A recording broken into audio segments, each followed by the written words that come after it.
Praise the Lord. दोस्तों, आज हम एक ऐसी कहानी लेकर आए हैं जो आपको सोचने पर मजबूर कर देगी। एक ऐसा नाम जिसे दुनिया में विश्वासघात का पर्यायवाची माना जाता है।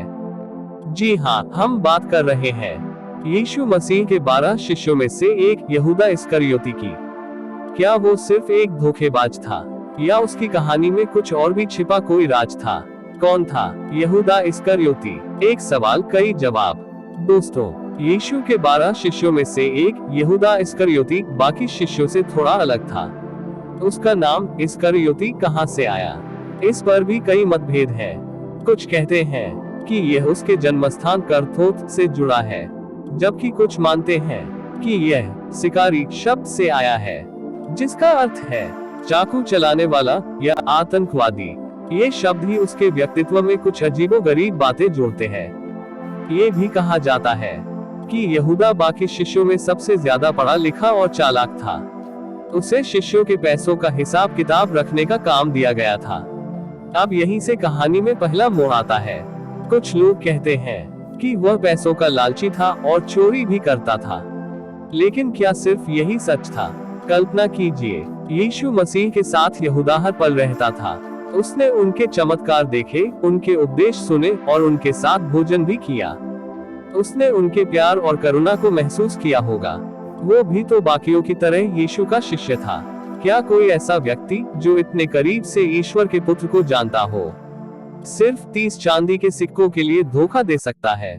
चलिए कहानी में आगे बढ़ते हैं। दोस्तों, शायद यहूदा को यीशु से कुछ अलग उम्मीदें थी। उस समय के यहूदियों को एक मसीहा की तलाश थी जो उन्हें रोमन साम्राज्य से मुक्ति दिलाए, एक शक्तिशाली राजा बने। शायद यहूदा को लगा होगा कि यीशु अपने आध्यात्मिक संदेशों में इतने उलझे हुए हैं कि राजनीतिक क्रांति पर ध्यान ही नहीं दे रहे। क्या उसने यीशु को उकसाने की कोशिश की ताकि वे अपनी दिव्य शक्ति का प्रदर्शन करें और एक साम्राज्य स्थापित करें? ये एक ऐसा सवाल है जो सदियों से पूछा जा रहा है। कहानी का सबसे दर्दनाक और निर्णायक मोड़ तब आता है जब यहूदा यीशु को 30 चांदी के सिक्कों के बदले रोमन सैनिकों के हवाले कर देता है।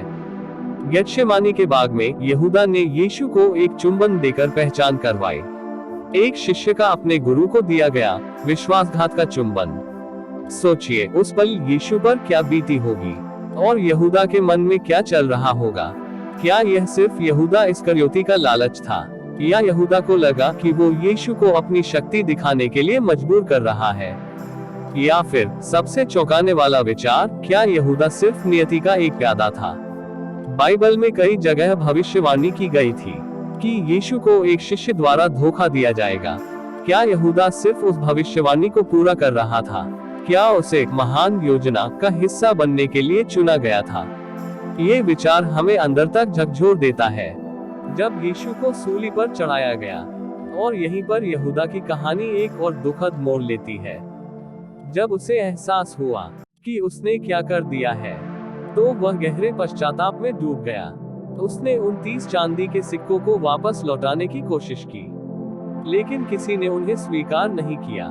बाइबल के अनुसार यहूदा अपने अपराधबोध से इतना टूट गया कि उसने एक पेड़ से लटककर आत्महत्या कर लिया। कल्पना कीजिए उस इंसान की मानसिक स्थिति को जिसने कभी ईश्वर के पुत्र के साथ हर पल बिताया। वही व्यक्ति अपने अपराधबोध के बोझ तले इतना दब गया कि वो जीना ही नहीं चाहता था। यह सिर्फ विश्वासघात की कहानी नहीं है, यह उस व्यक्ति के दर्द और पश्चाताप की कहानी भी है जो अपनी ही आत्मा से हार गया। दोस्तों, आज भी यहूदा इस्करियोती का नाम सुनते ही हमारे मन में विश्वासघात की भावना आती है। लेकिन क्या यह इतनी सीधी कहानी है? क्या यहूदा सिर्फ एक बुरा आदमी था, या उसकी कहानी में कुछ और भी छिपा हुआ है जिसे हम पूरी तरह नहीं समझ पाए हैं? कुछ धार्मिक विद्वान मानते हैं कि यहूदा का कार्य चाहे कितना भी बड़ा पाप क्यों न हो, यीशु के बलिदान का एक अनिवार्य हिस्सा था। अगर यहूदा ने यीशु को धोखा नहीं दिया होता, तो क्या क्रूस पर यीशु का बलिदान हो पाता? क्या मनुष्य जाति को मुक्ति मिल पाती? यह एक ऐसा सवाल है जो हमें धर्मशास्त्र और नियति के गहरे अर्थों में ले जाता है। दोस्तों, ये थी यहूदा इस्करियोती की कहानी। एक ऐसी कहानी जो हमें सोचने पर मजबूर करती है, भावनाओं को छूती है और कई अनुत्तरित प्रश्न छोड़ जाती है। आपको यहूदा की कहानी में क्या लगता है? क्या वो सिर्फ एक धोखेबाज था, या उसके पीछे परमेश्वर का कोई योजना था? हमें कमेंट्स में जरूर बताएं। अगर आपको यह वीडियो पसंद आया हो तो लाइक करें, शेयर करें और हमारे चैनल को सब्सक्राइब करना न भूलें।